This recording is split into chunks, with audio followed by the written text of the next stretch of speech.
Aquí comienza Monos en Infinita, una mirada profunda a la semana política con el estilo mordaz de Camilo Férez y Gonzalo Müller y la conducción de nuestro Rodrigo Bravo, en directo y en plataformas por la 100.1. Esto es Monos en Infinita.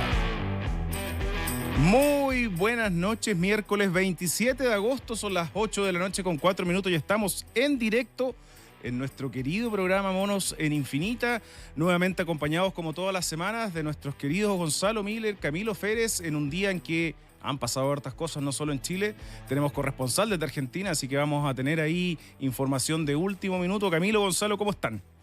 Oye, para toda la comunidad que nos está viendo por YouTube, no es Enrique Correa, es Camilo que se cortó el pelo. No, todavía no escribo mi memoria. Los que estaban comentando por YouTube, oye, Enrique Correa está reemplazando a Camilo. No, es Camilo. Enrique o Carlos, ahí hay una mezcla y bueno. Oye, ha sido interesante esta semana. Partamos por nuestro país porque han pasado un montón de cosas y lo titulamos cuando conversábamos en la pauta, el enemigo íntimo. Ha sido la frase que se ha repetido tanto en el socialismo democrático, en particular en el socialismo democrático, pero también en el Partido Comunista. Lautaro Carmona la hizo de nuevo, ¿no? Y como es habitual, en su radio tradicional, Radio Nuevo Mundo, el día domingo se despachó una serie de declaraciones directamente apuntando a la baja sensible de las últimas horas del gabinete del presidente Gabriel Boric, el ministro Mario Marcel. Él dijo, entre otras cosas, que siempre se toparon en los recursos, se hizo casi un dios, el recurso por sobre la necesidad. Yo podría decir la verdad que está bien renunciado a Marcel, pero no nos han contado, espero que el gobierno nos cuente. Ha sido un problema para Janet Jara que no le ha resultado esta gira a nivel nacional, donde ella quería salir un poco de la primera línea de la contingencia, porque la hemos ido a buscar todos los días para saber qué es lo que pasa y cómo enfrenta al presidente de su partido. Camilo, ¿cómo ves tú y cómo esto podría avanzar para que se solucione el problema? ¿O no es un problema como lo ven en distintos sectores? No, sin duda enreda esto a la candidata. No tanto porque, a ver, hay una lectura benevolente que es la que todo lo que ella se pueda distanciar y diferenciar del PC le ayuda. Pero hay formas y formas.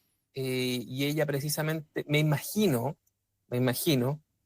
que si está haciendo una gira, que si se ha bajado de los debates, si está en la tesis de seguir mostrando lo que es hasta ahora su principal activo, que es su personalidad, su cercanía, no le ayuda en nada que la tiren de vuelta al debate político de las cuestiones que nos interesan a nosotros, los yonkis de la política, que somos el 0,1% del electorado. No es cómodo, no es agradable. Y creo que por otro lado demuestra, porque estas cuestiones no son casuales, ¿ah? El PC usa mucho esta fórmula, la usaba Guillermo Tellier, la usa Lautaro Carmona, es decir, cuando hablan en el órgano oficial del partido, sea a través de la editorial del siglo, sea a través de su propia radio, están hablando en el link de su casa. Y no, entonces el recado que mandan, el parteaguas que mandan, no es trivial. Yo creo que lo que está aquí, y eso es lo más cáustico de todo. Hace una semana nosotros comentábamos que Janet Jara está con lo que en este arranque de creatividad denominamos el síndrome Guille, ¿cierto? Uh-huh. Que es cuando empieza todo el nerviosismo en las huestes porque no crece o porque incluso decrece y cada uno empieza a irse con sus propias tesis. Está perdiendo porque se fue muy al centro, está perdiendo porque es muy de izquierda, está perdiendo porque... En fin, todos tienen su tesis. Le pegan al comando, le pegan a sus asesores, eso ya está pasando. Entonces, este es un nuevo pelo a esa sopa que mete Lautaro Carmona, pero yo creo que es más complicado aún, porque demuestra que la tesis del PC no creo que sea personalista, no es solamente que tenga una distancia con Jara, es que la tesis del PC es que ellos no debían tener candidato en esta elección y que no tienen ninguna perspectiva de ganarla, al menos desde el punto de vista presidencial, y por lo tanto toda la apuesta, por eso ellos insistieron tanto, recuerden ustedes, en que fuera Bachelet la candidata. Los primeros que sacaron ficha para que fuera Bachelet y nos ahorráramos cualquier tipo de problema o disputa, o sea, los que querían ganar por walkover, digamos, eran precisamente la dirigencia del PC. No tiene solamente que ver con que ellos hubiesen preferido a Daniel Jadwe.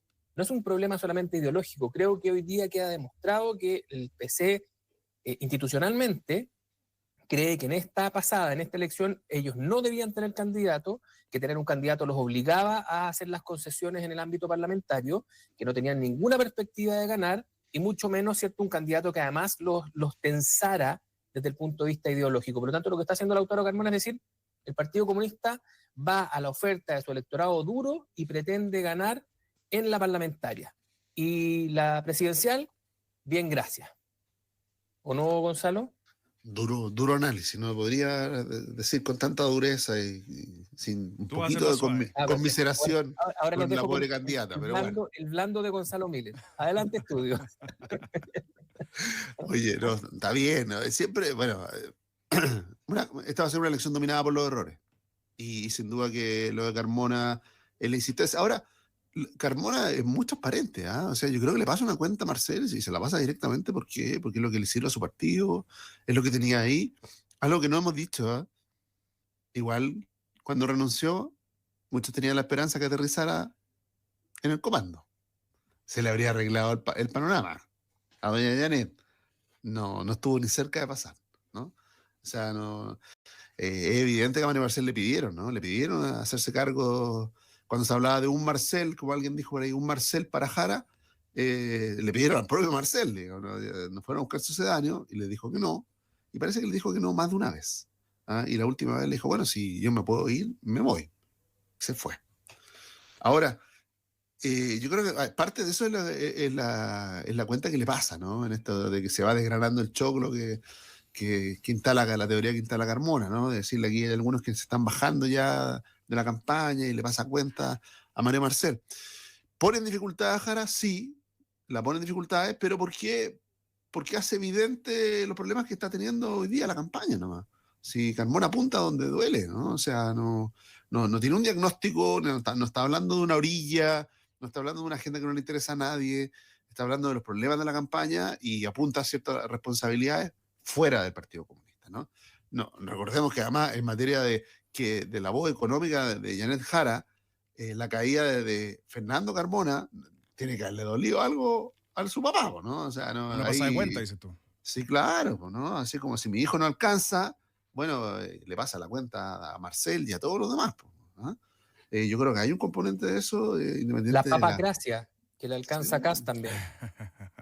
Yo creo que, bueno, para todos, ¿no? Por eso es tan difícil subirse al púlpito, porque se cae de más alto nomás, ¿eh?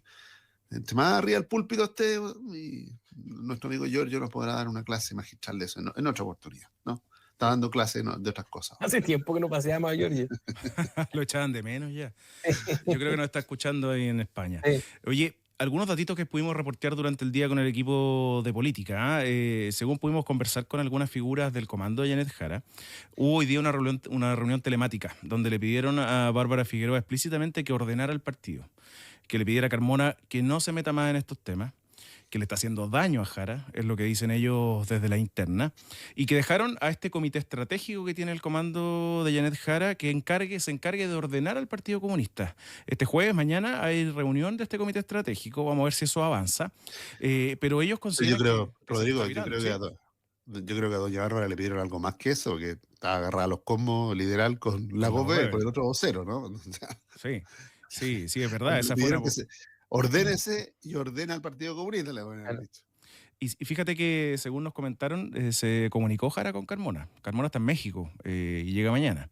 Y que le hizo saber que este tipo de declaraciones le están haciendo mucho daño a su candidatura porque no la deja finalmente tomar decisiones o avanzar en lo que ellos quieren promover, que es este despliegue territorial. Pero además se va a instalar en los próximos días, según pudimos reportear, que van a haber varios discursos espontáneos de Jara, no ante las preguntas de los periodistas, donde ella va a apuntar que no tiene voceros hablando por ella, yo no sé para qué nombraron un número importante de voceros, y que se va a remarcar lo que ya vimos cuando Daniel Jadwe, Marcos Barraza dijeron en su minuto que ella iba a renunciar al Partido Comunista, que hay machismo al interior de las huestes del PC. Eso El comodín sí, del machismo. claro, es un comodín que ya ocuparon y que quieren volver a ocupar, Camilo. Bueno, eso es lo que te digo. O sea, al final va a ser otra semana más en la que Janet Jara está explicando cuestiones que, de verdad, o sea, mirado desde afuera, es como escuchar a la profesora Charlie Brown, ¿no? O sea, eso es. Y no el carnetazo. Sí, No, el 65% ¿Cómo del echamos de menos los electorado, 80? el 65% del electorado no entendió la referencia. Yo estoy googleando para saber de qué estaba hablando. Charlie Brown. Ajá. Ya. Pero es un atado, pero insisto, yo no creo que sea casual. También suscribo lo que dice Gonzalo, que hay una cuenta. Esa cuenta que se está pasando tiene que ver con que el presidente del Partido Comunista le está hablando al electorado del Partido Comunista. Y eso en corta es chao con la elección. Chao con la elección, porque no lo digo porque el PC no tenga, porque el PC el techo, que nunca un comunista. No, es porque representa lo que representa. El PC ha sido muy inteligente en construir en una larga marcha una inclusión en la institucionalidad por la vía de la negociación política, pero nunca ha sido un partido mayoritario.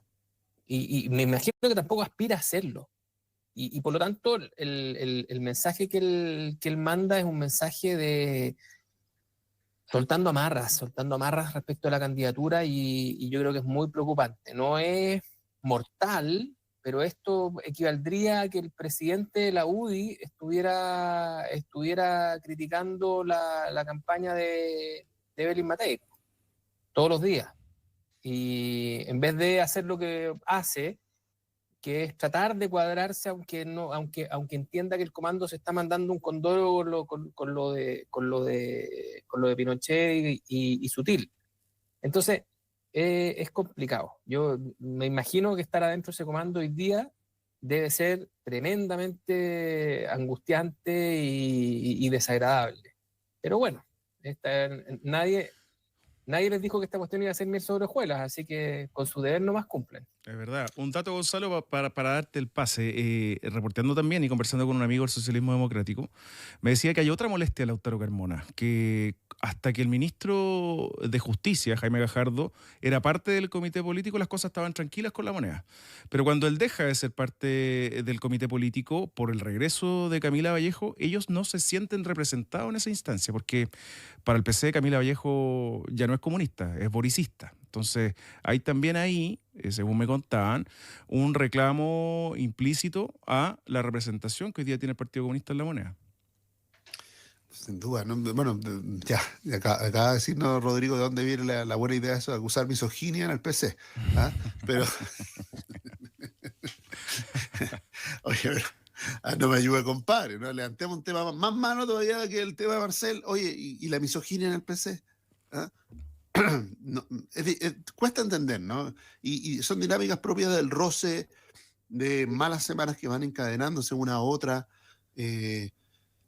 Hay un problema grave, ¿no? En la campaña de Janet Jara, y yo creo que no se soluciona con las regiones, no tiene vuelta.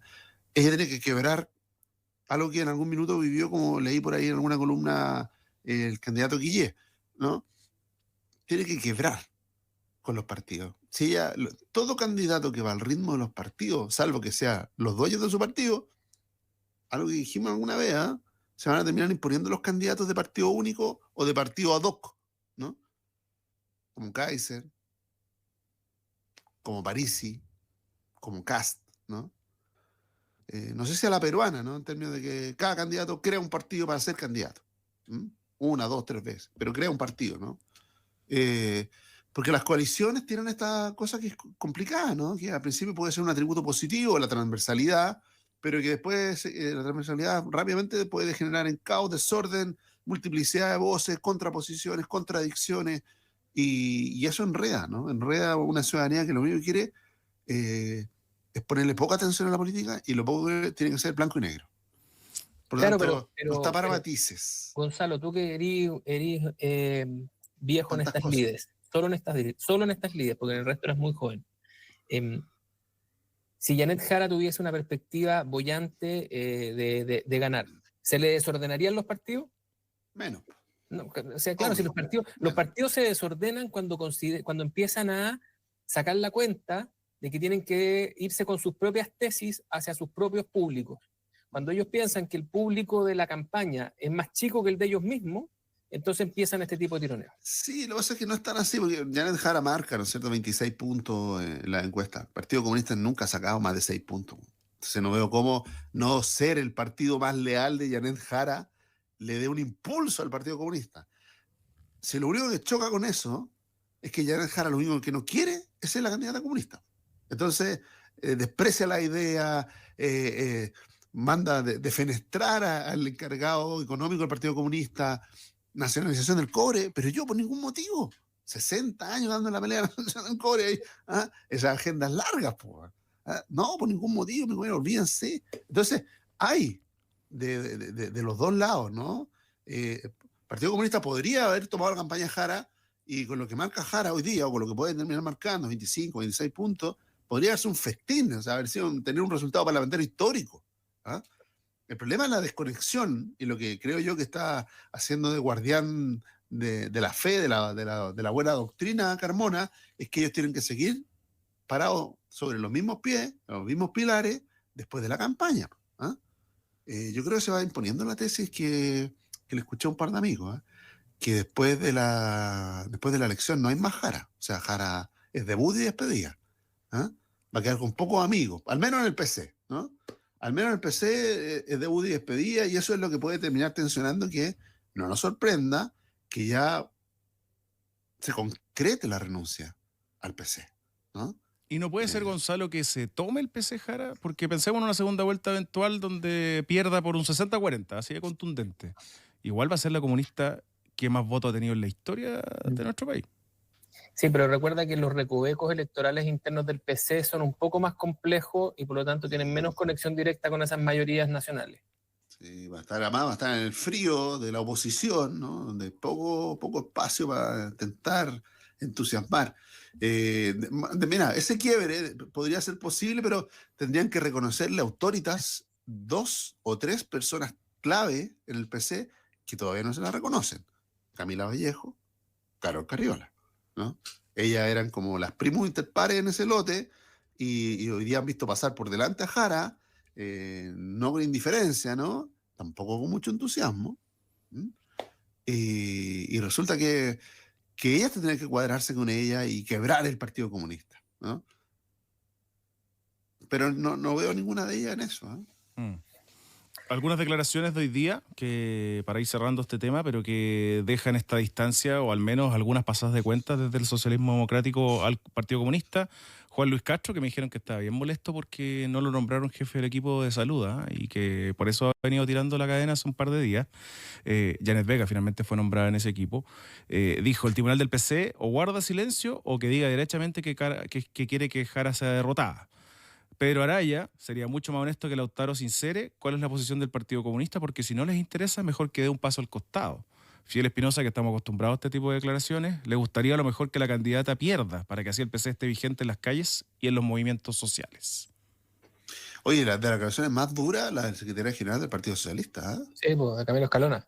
Falta de lealtad con el presidente, de ahí para abajo, nada más. Nada más que yo creo que tiene otro código que es más cáustico, de nuevo para los puros yonkis de la política, que es que se lo dice un personaje que por lo general uno entiende que en privado admira el modo de conducción del PC. ¿Te cachai? Entonces es como él que le gustaría apretar esas tuercas. Casi que él le está diciendo, extrañamos a Tellier. Entonces tiene una doble dimensión el cachamal de Camilo Escalona, me parece. Pero en fin, vamos a tener harto tiempo para conversar de la candidatura en estos términos. Sí, no, yo creo que esto llegó para instalarse, ¿no? Sí, pero lo que pasa es que se va a pasar la pelea interna y todo y va a volver a preguntar, bueno, en materia económica, ¿dónde se para Janet Jara? Sí, lo que uno se olvida, pero gran parte del origen de esta pelea tiene que ver con el nuevo programa económico, ¿no? Eso fue lo primero que el PC salió a reclamar. Después encontró la coyuntura de la renuncia de Marcel, que no quiso irse a la campaña, sino que se quiso ir fuera de Chile. Y así, pero la matriz tiene que ver con eso, ¿no? ¿Hasta dónde renuncia el PC a sus ideas por Janet Jara? Me parece que ese elástico se cortó. Mira. Había empezado a tensarse antes con el gobierno. Acuérdate que antes Jadwe salió criticando la reforma previsional, o sea, que dejara pero del gobierno, en fin. Bueno, la doctora Carmona quería que Jadwe fuera el candidato presidencial, pues esa discusión también se dio. Oye, pasando a la otra vereda, le quiero preguntar a Gonzalo. ¿Tú dices dictadura o no? Cuando nos referimos a Augusto Pinochet.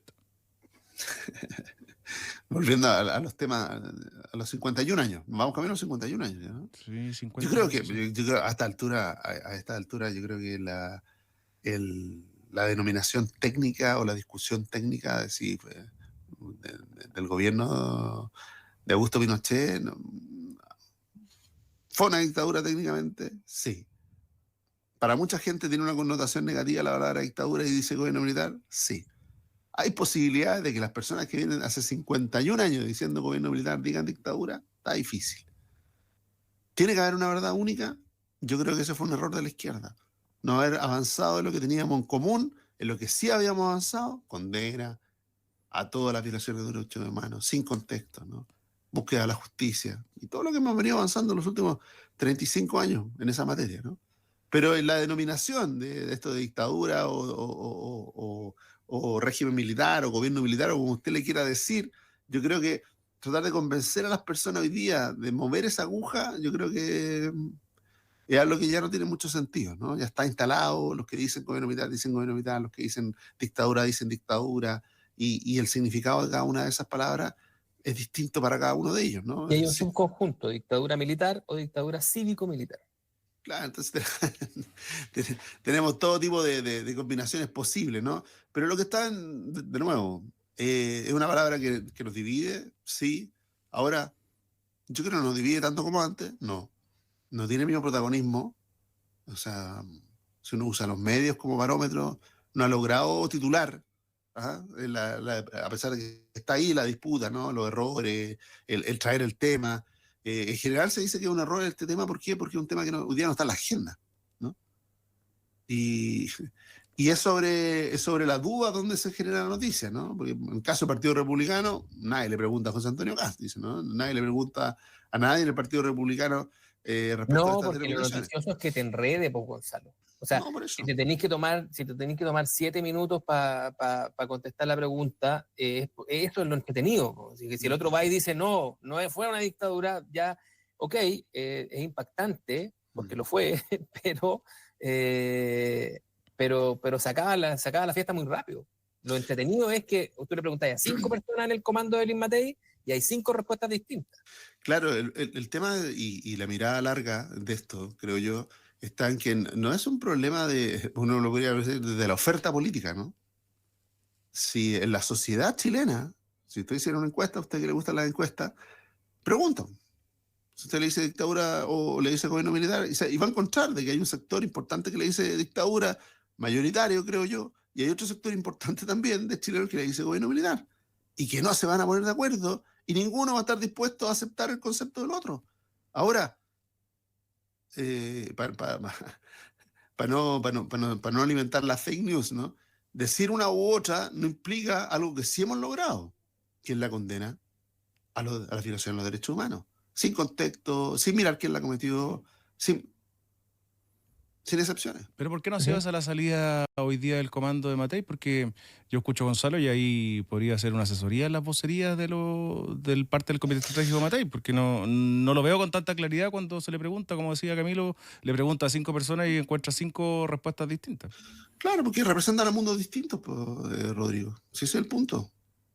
En lo que conversamos recién, cuando tú vas en una coalición que es diversa, ¿no? O sea, si tú le preguntas a Evópolis, te va a decir dictadura. Si le pregunta a la UDI, te va a decir gobierno militar.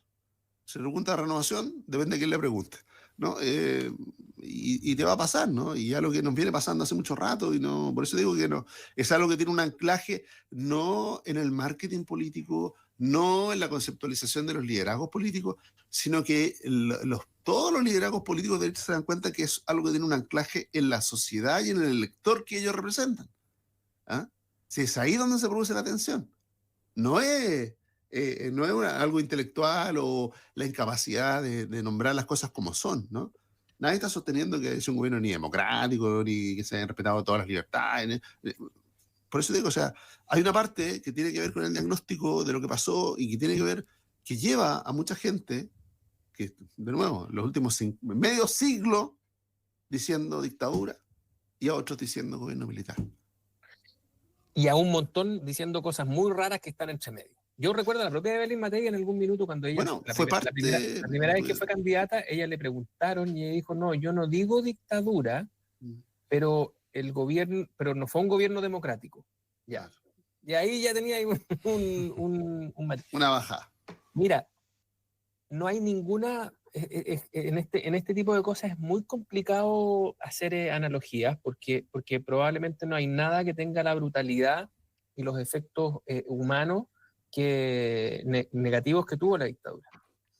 Pero uno no debiese, por honestidad intelectual, renunciar a hacer ciertas analogías porque hay ciertos tics de la política que son permanentes. Y yo creo que esto es exactamente lo mismo, de nuevo, sacando todo el contexto que tú quieras, de lo que ocurre cuando se presiona a el gobierno de izquierda para que invoque la ley antiterrorista. No para que persiga, no para que condene, no para que meta preso a el que comete el acto. No, quieren que diga que hay terrorismo. Y se produce también en mucha gente todo un enredo respecto de que no van a entrar ahí porque, te fijas, ¿no? Porque sus públicos no lo permiten. Y la verdad es que es un desgaste bien innecesario porque muchas veces, y lo hemos discutido en otras oportunidades, el invocar la ley antiterrorista es súper ineficiente. Pues, te acorta el camino para aprender, ¿cierto? Para tomar a la gente, para incluso privarla de libertad mientras estás investigando, pero después es muy difícil de probar y tiene un montón de problemas prácticos, ¿cierto? No tanto la nueva ley. No, ok, sí, con la nueva la han ido corrigiendo, pero ese debate fue eterno. Y siempre alguien se para al frente y dice, sí, pero es que no quiere decir que hay terrorismo. Entonces te va a decir que hay terrorismo en la Araucanía y ahí se te produce todo un descuelgue. Entonces, yo creo que aquí, si uno se dice la verdad y después se miente, creo que, y discrepo ahí de ti, esto tiene menos que ver con cuán anclado está en la sociedad y tiene mucho más que ver con el quiste ideológico de cada partido y de los sectores más politizados. No hay nadie que considere que el gobierno Pinochet fue democrático, por lo tanto, fue una dictadura. Técnicamente, en cualquier definición del mundo, es una dictadura. Por lo tanto, yo creo que es una barrera. Y a mí lo que me da mucha lata de esa barrera es que a veces te impide entrar a lo que tú sí dijiste. Y yo creo que sí hay gente que incluso, respecto de ese consenso al que tú aludes sobre las violaciones de los derechos humanos, no es tan nítido. Me interesa mucho más aquel que es capaz de decir, sí, pero el contexto, no sé qué, ese me interesa mucho más que el que dice dictadura, gobierno militar, cívico-militar, me da lo mismo esa parte. La otra me parece mucho más relevante, y si uno venciera ese cerco, se podría entrar en esa segunda pregunta, y te aseguro que al día de hoy hay quienes en esta competencia presidencial no van a decir lo mismo que dijiste tú sobre que hay un consenso sobre las violaciones de los derechos humanos, lo inaceptable y lo incontextualizables que son. Interesante discusión y que miran con cuidado desde el equipo de Evelyn Matei, y como decía Gonzalo, falta que responda José Antonio Kast. No es necesario preguntarle a Johannes Kaiser, ya lo ha dicho en todos sus tonos en los últimos días, así que estamos claros con esa respuesta. Estamos en Monos en Infinita, 8:33. Vamos a una muy breve pausa y nos siguen viendo en nuestras distintas plataformas y escuchando en la 100.1. Vamos y volvemos.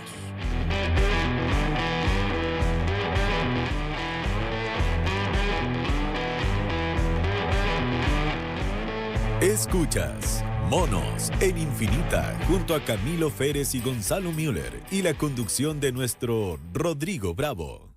Cada persona tiene el poder de transformar su entorno. En Santo Tomás despertamos la grandeza de quienes se atreven a cambiar, conectando educación, innovación, investigación y compromiso social. Creemos en el esfuerzo, la excelencia y la vocación de servicio para construir un país más justo y sostenible, porque transformar no es solo un propósito, es nuestra esencia. Santo Tomás, la red transformadora de Chile. En Principal, estamos siempre analizando los mercados para ofrecerte las mejores alternativas de inversión, dado el contexto y tus objetivos. Nuestro fondo mutuo Principal Deuda Flexible es una solución integral, combinando activos líquidos y una gestión activa que ajusta el portafolio según las condiciones del mercado, buscando proteger tu patrimonio. Invierte en Principal y accede a soluciones de inversión a tu medida. Conoce más en principal.cl. Infórmese de las características esenciales de la inversión de este fondo mutuo, las que se encuentran contenidas en su reglamento interno. La rentabilidad o ganancia obtenida en el pasado por este fondo no garantiza que ella se repita en el futuro. Los valores de las cuotas de los fondos mutuos son variables. En Collahuasi, desafiamos el presente para que el futuro de Tarapacá cobre vida. Hace más de 12 años, a través de alianzas público-privadas, impulsamos la educación técnico-profesional de miles de jóvenes de la región. Tanto en Pica como en Alto Hospicio, nos esforzamos a diario por formar a los futuros talentos que la minería nacional necesita. Porque cuando trabajamos juntos, Tarapacá crece. Collahuasi, somos mucho más que cobre. En Claro, tenemos la red de internet fibra más moderna. Contrata internet fibra 600 por 15,990 pesos por 12 meses y conecta tu hogar con lo que más te gusta. Precio normal 21,990 pesos. Hoy conectamos tu hogar con una nueva fibra. Claro, por ti cada día mejor. Oferta válida hasta el 30 de septiembre de 2025. Infórmate previamente de las condiciones comerciales y de la ley 21.046 en www.clarochile.cl. Porque en Arauco, transformar la madera es nuestro trabajo, pero transformar el mundo es nuestro propósito. Cada bosque nativo que protegemos, cada árbol que plantamos y cada producto que fabricamos, lo hacemos pensando en cuidar nuestro planeta. Lo bueno de ser renovables es que conservamos el presente para construir el futuro. Arauco, renovables para una vida mejor. En la sala de clases, mis compañeros y yo descubrimos talentos. Construimos nuestro proyecto de vida y empezamos a transformar nuestro futuro. Gracias a todos quienes nos entregaron educación de calidad. Hoy soy ingeniera en telecomunicaciones y especialista en inteligencia y ciberseguridad. Gracias a mi colegio cumplí mi sueño. 12 colegios, 14.500 estudiantes, 1.600 educadores. Fundación Belén Educa, 25 años cumpliendo sueños. Un alcalde que promete lo imposible, pero amenazada su fortuna por una mujer que dice ser su familia. Personas de todo el mundo llegarán a El Álamo, desde un influencer hasta excéntricos millonarios. Antiguas rivalidades saldrán a flote. Pero, ¿qué pasará cuando Carlos Ruiz Tagle mire con otros ojos a Carla? Aguas de Oro, lunes a jueves, después de Mega Noticias Prime. Mega. ¿Quieres aumentar el rendimiento de tus colaboradores con formación de excelencia? El Departamento de Ingeniería Industrial y de Sistemas de la Escuela de Ingeniería UCE brindará a tu equipo las capacidades estratégicas, analíticas y de liderazgo necesarias para enfrentar los desafíos actuales. Conoce nuestros programas de educación continua y posgrados y accede a beneficios exclusivos a través de convenios para empresas. Visítanos en ingenieriaindustrialuc.cl, sección Empresas. Infinita es parte de Mega Media Radios, que integran también las emisoras Romántica, Disney y Carolina. Infinita, palabras con poder. Estamos de vuelta con Monos en Infinita, junto a Camilo Férez y Gonzalo Müller, y la conducción de nuestro Rodrigo Bravo.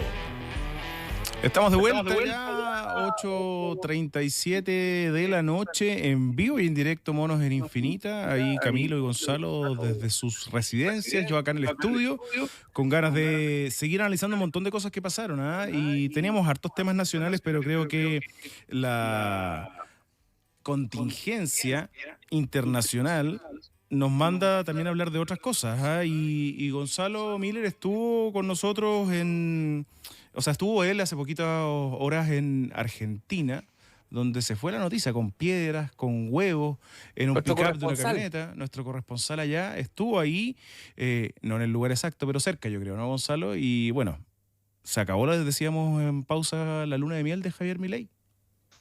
No, lo que se viene son las elecciones, ¿no? Vienen elecciones el 31 de agosto en Corrientes, provinciales, en la provincia de Buenos Aires el 7 de septiembre y después el 25 nacionales. Se renueva la mitad de la Cámara de Diputados y un tercio del Senado. Y ahí sí, creo yo, se juega históricamente la continuidad del gobierno. O sea, no la continuidad del gobierno, pero la manera, ¿no? Recordemos, Macri sufre una derrota en esa elección intermedia y prácticamente sentenció su gobierno, ¿no? De ahí para adelante era un gobierno que venía saliendo, y por lo tanto enfrentó una posición mucho más dura.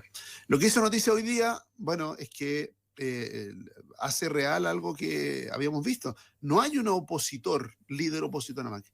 Kicillof le queda grande el pantalón, le quedan grandes los zapatos, no ha logrado instalarse como un adversario político de Milei. La que sí podría hacer lo que es Cristina, está guardada, ¿no? Defenestrada, no está en condiciones, ¿no?, de levantarle el dedo a nadie.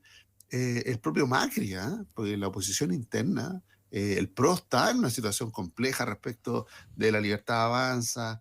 Hay muchos críticos internos en la Libertad Avanza. Está muy revuelta la cosa en Argentina, ¿no? Y quizás el ambiente electoral terminó desatándose en esto, ¿no? Muchos dicen que, y sobre todo en el kirchnerismo más duro, en lo que queda de la cámpora, sin sueldo, lo recibieron a piedrazos, ¿no?, a la caravana. Era algo bastante inédito para la política argentina y que ha generado preocupación. ¿Por qué? Porque se genera un clima a 30 días, ¿no?, digamos, de estas elecciones tan importantes, ¿no?, en octubre, un clima enrarecido. Ahora, ya le habían llovido piedra, no directamente a Milei, pero se había enrarecido el ambiente. ¿Por qué? Porque surgieron muchas denuncias por corrupción que apuntaban directamente a su hermana, ¿no?, a el jefe, como le llama Milei, y de comisiones de compras de farmacéuticos y todo. Entonces era un enredo feo para alguien que, de nuevo, arriba del púlpito había venido a liquidar a la casta. Y estas denuncias no le cayeron nada bien. Él se defiende, dice que no hay nada, algo hay, la prensa no la ha soltado, sigue apretando, ¿no?, ese caso. Pero por otro lado, dentro de las propias huestes de la Libertad Avanza ya hay una interna que toma distancia con Milei. Milei se volvió muy pragmático y el pragmatismo lo ha llevado a coleccionar una gran cantidad de políticos que eran kirchneristas antes, que eran del PRO antes, que eran... en el fondo se compró una parte de la casta, ¿no? Eso es lo que siente. No llegó con pura gente nueva, ni quiere insistir en ese modelo, sino que ya dijo, yo ya gané, aquí estoy, y hago una imagen parecida a lo que puede pasar en Chile, ¿no? Un movimiento que había cuidado mucho su purismo en su primera etapa, pero en esta necesidad de masificarse, sobre todo en las provincias, dejó entrar a Pedro, Juan y Diego, ex kirchnerista, ex menemista, ex gente que llevaba 20 años en el Congreso, candidata ahora de la alianza de Milei, ¿no?, de la Libertad Avanza. Está enredado el tema en Argentina. Yo creo que es difícil sostener la identidad. Ahora tiene una bajo la manga Milei. La inflación sigue controlada, algo que hasta ahora le rinde en términos populares, mantiene su popularidad, y yo lo único que pondría una nota de atención es cómo evoluciona a lo que sí le puede hacer mucho daño, que es cuando alguien tan cercano a ti, ¿no?, como tu hermana, puede haberse enredado en alguno de estos casos. Recordemos que es algo parecido a lo que está pasando en España con Pedro Sánchez, ¿no? Su señora está enredada, después su partido está enredado en casos de corrupción. O sea, ¿lo puede terminar enredando a Milei? Sí. ¿Le mata una parte del discurso? Sí. Pero también no hay muchos que le levanten la mano. Ese es el problema, ¿no? Se quiere decir Cristina, mira lo que está haciendo tu hermana. Consiguió la casa para la casa. Y yo la pelota para la casa, Cristina. Ahora, todo. Nada dura para siempre, y para ser justos con Milei, la verdad es que la mayoría de las especulaciones del mercado eran que este tipo de problemas lo iba a enfrentar mucho antes. Él tuvo una luna de miel relativamente larga, lo que habla también de la profundidad del descrédito en el que ya había caído la política tradicional / kirchnerista de Argentina. Y por lo tanto, eso a él le dio una luna de miel muy larga. Pero a lo que apunta Gonzalo, que por lo demás es cierto, es decir, esta idea de que una vez que este tipo de movimientos toman la conducción del Estado, requieren aliarse con otros. Su primera alianza, digamos, fue con el macrismo, y lo hizo en el contexto de la elección, pero después, claro, ha necesitado poblar el aparato del Estado sin tener todos los cuadros necesarios. Pero el golpe no le está llegando a los ex radicales, ni a los ex kirchneristas, ni a los ex menemistas, está llegando a la hermana. O sea, creo que la situación de Milei en ese sentido es más jodida, porque durante un rato uno puede decir eso, sí, bueno, estas son parte de... Argentina está lleno de este tipo, este es parte de la forma de hacer política, y como te digo, se esperaba que se detonara mucho antes. Creo que incluso Argentina estaba preparado para que Milei tuviese una posición muy dura, que tuviese mucho desorden en la calle, y finalmente lo extendió o lo chuteó bastante para adelante. Y hoy día en un contexto electoral es más difícil que lo siga chuteando. Pero esa crítica respecto de que estás haciendo exactamente eso que viniste a criticar, le está llegando al corazón de él. O sea, es a la única persona que uno podría decir es propia desde que nació. No la adquirió en el camino. Vino con él desde que nació. No solamente desde que entró en política. Por lo tanto, yo creo que este Exocet le queda todavía mucho hilo a ese carrete todavía le queda mucho hilo por desanudar. Sí, pero de nuevo, siempre como la política es contraste, alguien tiene que lograr capitalizar eso, ¿no? Y no hay, no sé, Kicillof está hasta el cuello con casos de corrupción. ¿Qué va a lograr? Darle el dedo, como desde la provincia de Buenos Aires, no. Cristina, menos, está presa, Cristina, ya está condenada por corrupción. O sea, por eso digo, alguien tendría que lograr. Sí, pero una vez que tú ya generas el vacío, recuerda que en política y en física el vacío se llena a gran velocidad. Yo creo que en el corto plazo, Camilo, yo creo que el gran problema que tiene Milei es fijar expectativas de respecto a la elección. Eso es lo que tiene que hacer. Con un 35%, hoy día no lo tiene, ¿eh? Un 35%. ¿Se da por ganador Milei? Sí, parcialmente. Algunos dicen pírricamente, pensando en una elección en 2 años más a la presidencia, para reelegirse. Con un 45% sí se da por ganador. Y mira la próxima elección con confianza, como el candidato que es y no para nunca de ser, ¿no? Y apunta hacia allá. O sea, ese as bajo la manga, que el control de la inflación le sigue rindiendo. Algunos dicen, ojo, que después de las elecciones viene una devaluación. Eso puede ser que incluso más peligroso que las propias elecciones. ¿Ah? Oye, y acá en nuestro país se ocupó mucho como referente a Javier Milei para empezar la campaña presidencial, pero a poquito se ha ido dejando de lado ocupar ese nombre, ¿eh? Salvo José Antonio Kast, que hace poquitos días, cuando cuestionó o relativizó el rol del Congreso, habló mucho de la fórmula Milei de los primeros días. ¿Pesa lo que pasa en Argentina en nuestra campaña presidencial? ¿Camilo? Bueno, hay una parte de la derecha chilena que le prende vela a Milei, digamos, o sea, y que corrió a buscarlo como una fórmula, ¿no? Se vistió. Lo que pasa es que, claro, Kaiser, que el quien trata de ser un imitador, Parisi en el estilo, no en el fondo, ¿no? Pero Parisi, que también trata de ser un imitador de Milei, de su dialéctica. Yo creo que Kast ya lo soltó. En forma y en fondo lo soltó. No tiene mucho que ver con Milei. Además no le conviene. Además va aprendiendo, creo yo, el candidato Kast, ¿no? Porque acuérdense como se amarró Bolsonaro, lo fue a ver, lo abrazaba. Yo creo que no son amistades que le traigan rédito hoy día, ¿no? La particularidad del chileno que quiere hacerlo, no hay un candidato mileísta puro aquí. Yo estoy de acuerdo con Gonzalo.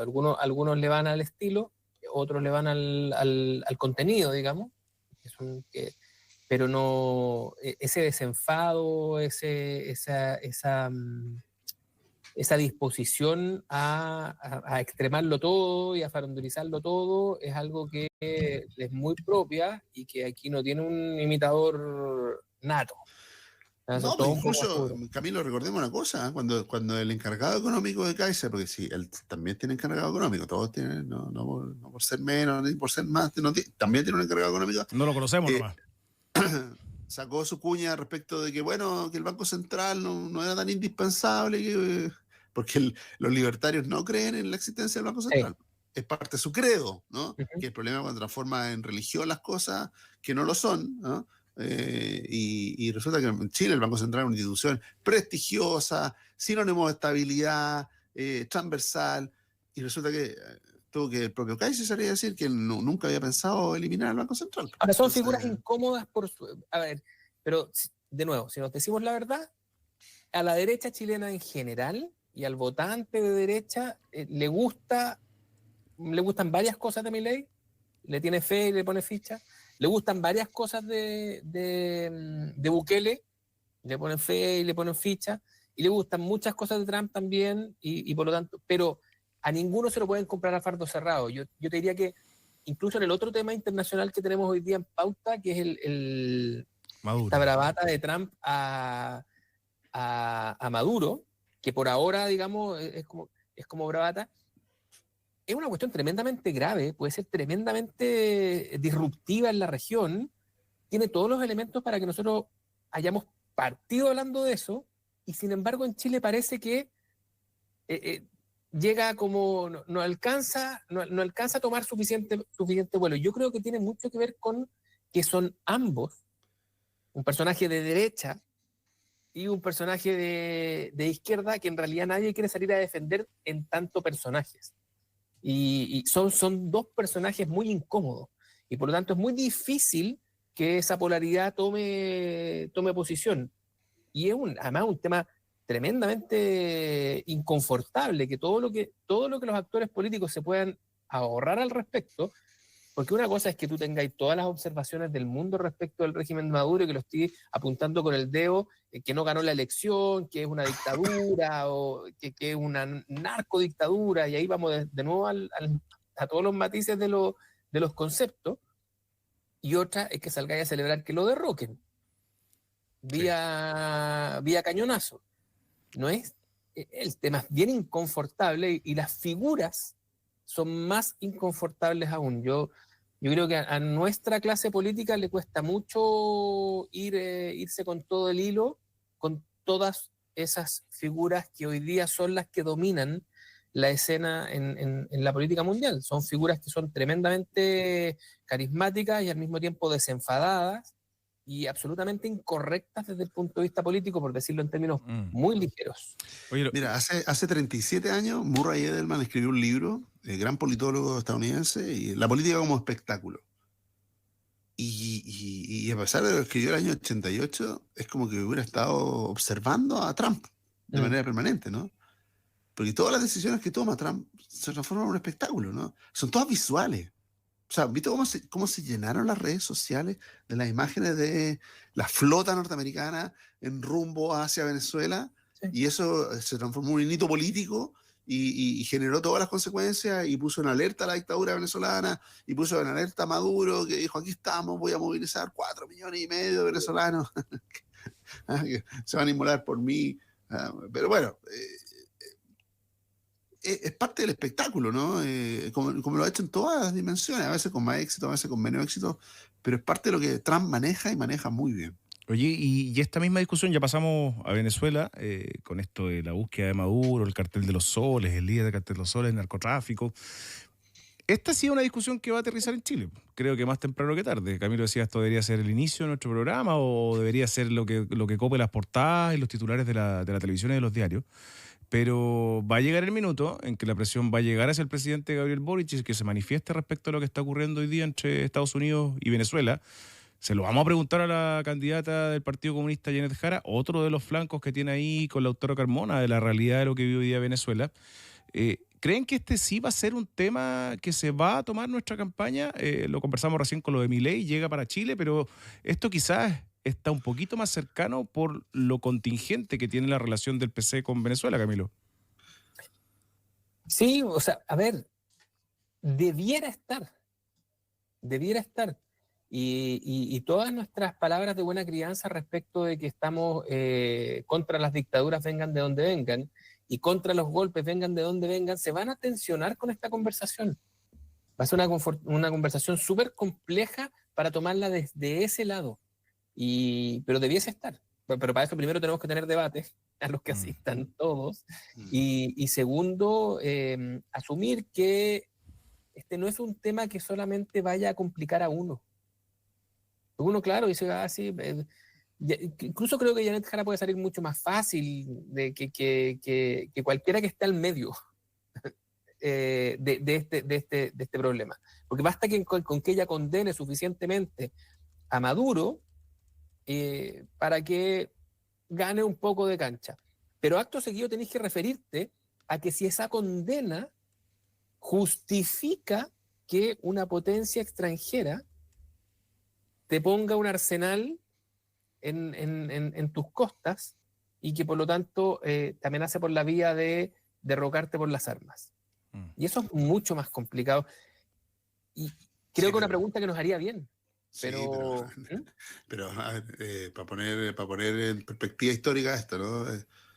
Es lo que hizo Estados Unidos con Alemania, digamos, la Alemania nazi, digamos. No hay nadie que haya considerado que poner todo el armamento norteamericano a disposición y toda la fuerza militar en derrocar a Hitler era una mala idea. Sí, o derrocar a Mussolini era una mala idea, ¿no? En el contexto de una guerra. Bueno, si eso es, pues, si la guerra, basta la declaración, pero Japón bombardeó Pearl Harbor, ni siquiera declaró la guerra. O sea, hay elementos que sí, que ponen en... Pero yo quiero traerlo más a lo que decía Rodrigo. ¿Este tema va a estar en Chile? Sí, ya está en Chile. Ya hemos vivido nosotros una conexión, recordemos, el teniente Ojeda, ¿no? Ronald Ojeda, secuestrado en Chile, torturado en Chile, asesinado en Chile por orden de Maduro. ¿Ah?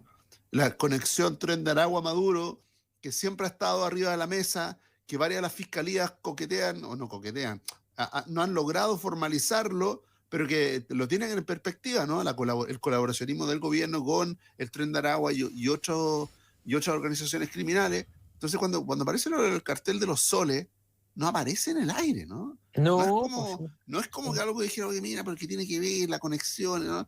Ya lo habíamos visto con tiene Cuba, todo que ver, Cuba, México y los carteles, Venezuela, los carteles. O sea, hay ahí un entramado. Y de nuevo, para el público interno de Trump, o sea, de nuevo, así como fue enfrentar ¿se acuerdan cuando empezó con el tema migrante en Los Ángeles? Le significó, de alguna manera, de nuevo, la política como espectáculo, ¿no? A uno dice, no le gustan las formas, no me gusta por qué, porque a uno le gustaba que se hiciera respetar el Estado de Derecho, pero lo que estaba haciendo Trump en el fondo va a ser respetar el Estado de Derecho, ¿no? Sí, por eso te digo que la discusión es interesante, porque al final te va a meter sí o sí en el lío que antes nosotros declarativamente decíamos que íbamos a salir. ¿Hay contextos que justifican una cosa o la otra? Cuando tú dices la guerra es la continuación de la política por otros medios, la frase suena perfecto, ¿cierto? ¿En qué minuto se pasa a esos medios? ¿Solamente por las vías de hecho?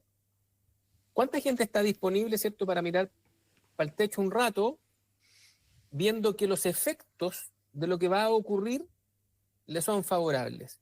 Y en ese tipo de discusiones hemos estado 700 veces.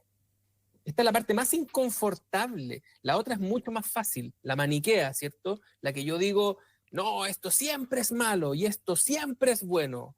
Perfecto.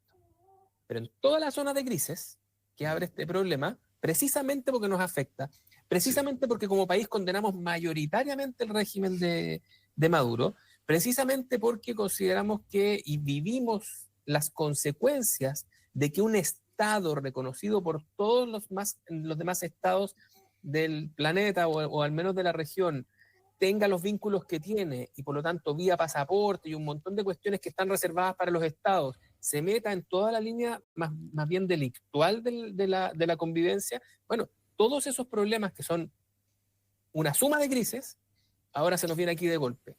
Y yo creo que estamos contando, estamos haciendo, es como cuando te estás diciendo los lesos, cuando tú decís, no es el momento de plantear esto. Bajo la lógica norteamericana, que no es la nuestra, Trump jurídicamente dio todos los pasos necesarios para intervenir. Declaró organización terrorista a esta asociación ilícita. A los soles. El cartel de los soles. ¿Sí? Y acto seguido dijo, y quien preside el cartel de los soles es Nicolás Maduro. Entonces, ¿está habilitado Estados Unidos para intervenir? Sí, está habilitado. Lo hace frente a los carteles de México, lo hace, cuando uno mira la labor de Estados Unidos en México, es de un nivel de intervención brutal, coordinada y todo. Entonces, aquí, por eso digo que incluso Putin cuida su legitimidad, porque sabe que en el minuto que suelta la legitimidad, te pasan cosas como la que le está pasando a Maduro hoy día, que es absolutamente legítimo. Camilo Gonzalo, nos queda un minuto y les quiero pedir en una frase, noticia de último minuto del Mercurio, viene mañana la edición impresa, salimos del tema internacional. Rodrigo Álvarez, ex presidente de la Cámara como diputado de la UDI, ex ministro de Sebastián Piñera como militante de la UDI, dice hoy día: esto no es una decisión contra el Matei o Chile Vamos, sino una decisión pensada en de quién puede liderar mejor el proyecto. Se refiere a que se suma a José Antonio Caz, lo hizo Codina, lo hizo Fontana esta semana. ¿Qué les parece? No se puede confiar en los Rodrigo. Por Dios. Qué rápido. Es un golpe duro, pues, otro golpe duro más. Porque... Sí, mira, yo prefiero que se sinceren las cosas. Lo peor, se está desgranando el choco. Lo peor es la hipocresía. Yo creo que lo que hace daño es la hipocresía. Yo prefiero que se sinceren las cosas. Que los que están allá estén allá, los que están acá están acá, y no haya confusión. Porque ahí uno entiende cómo operan, cómo colaboran o dejan de colaborar cada uno de ellos, ¿no? Ahora, esto es como del riñón, bueno, ya eso no existe, pero Rodrigo Álvarez era como del riñón del longueirismo, ¿no? Sí. Sí. No, pero y compañero de generación de José Antonio Caz, sí, ahí hay una trenza. Yo creo que es bastante evidente a esta altura que hay una generación que está hoy día un poco fuera de la política y que ve una última oportunidad de la mano de José Antonio. ¿Y es legítimo que la tomen? Sí. Ahora, ¿qué tan legítimo es que sigan con una pata acá y una pata allá? Yo creo que este tipo de decisiones rompen, ¿no? Vamos a comentar harto lo que ocurre a esta hora con Rodrigo Álvarez. Está quedando más sola que Rambo. Vamos a ver si esto sigue degradándose y los próximos días tenemos más novedades. Gonzalo Miller, Camilo Férez, nueva edición de Monos en Infinita, la pueden ver a contar de ahora mismo en nuestras distintas plataformas para que lo revisen, tengan tema de conversación mañana, porque esta discusión va a seguir siendo noticia en los próximos días. Camilo, Gonzalo, que tengan una muy buena noche y nos veremos la próxima semana. Abrazo. Abrazo. Chao, chao.